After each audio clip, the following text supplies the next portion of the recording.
Noémie se livre à cœur ouvert.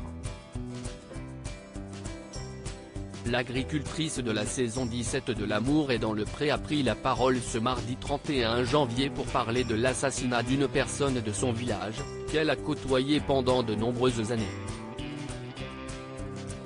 L'année 2023 a mal commencé pour Noémie.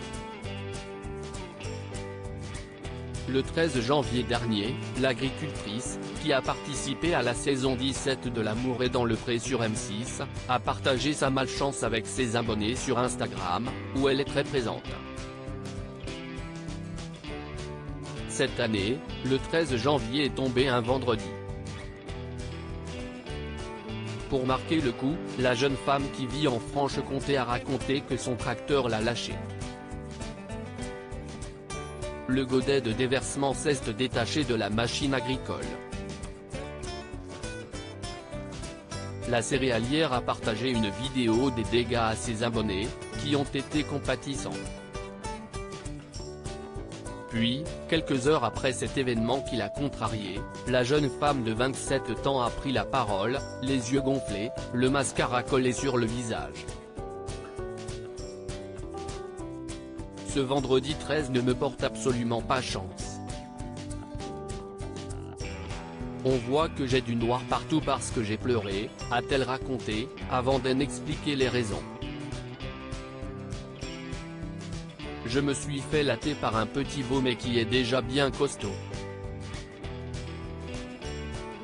Il m'a latté le pied, a-t-elle fait savoir. Et ce mardi 31 janvier, l'agricultrice qui est un cœur à prendre a pris la parole comme tous les jours pour raconter ses états d'âme. Et son moral n'est pas au beau fixe. Noémie évoque l'assassinat d'un être cher, celle qui a eu une histoire avec Gaël dans L'amour et dans le pré sur M6, et Nature Peinture. Désireuse de dialoguer avec ses abonnés qui la suivent sur Instagram, la jeune femme a raconté que ce mardi 31 janvier était une date difficile pour elle.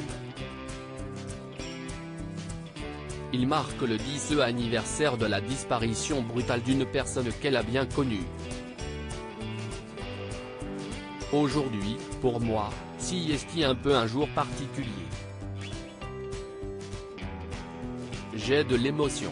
Il y a 10 ans, je vivais un des plus gros traumatismes de ma vie. A-t-elle commencé, la voix tremblante. En fait, il y a 10 ans, mon assistante maternelle, ma nounou, ma deuxième maman, a été assassinée dans mon village, la veille de mon anniversaire, a-t-elle déclaré dans sa story Instagram. Âgée de 52 ans, l'assistante maternelle, maman de 3 enfants, avait été touchée de 2 balles de fusil de chasse tirées par un voisin, rapportait France 3, le 22 février 2013. Elle était décédée quelques heures après avoir été transportée au CHU de Besançon. Celle qui s'est confiée sur sa vie à Karine Le Marchand a raconté qu'elle avait mis beaucoup de temps avant d'accepter la mort de celle qui l'a élevée. Ça fait 4-5 ans que mon anniversaire devient festif, mais ça a été une étape très compliquée dans ma vie et du coup ce jour est vraiment particulier. J'ai une grosse pensée pour ces enfants, tous les gens du village, a-t-elle ajouté avec émotion. Ne vous inquiétez pas, ça va, c'est juste que forcément, on y repense, ça fait remonter des souvenirs pas très beaux et voilà quoi. J'allais dire c'est la vie mais ce n'est absolument pas la vie, mais ça va, c'est juste un jour particulier pour moi, a-t-elle conclu en s'adressant à ses abonnés, la mine un peu plus joyeuse.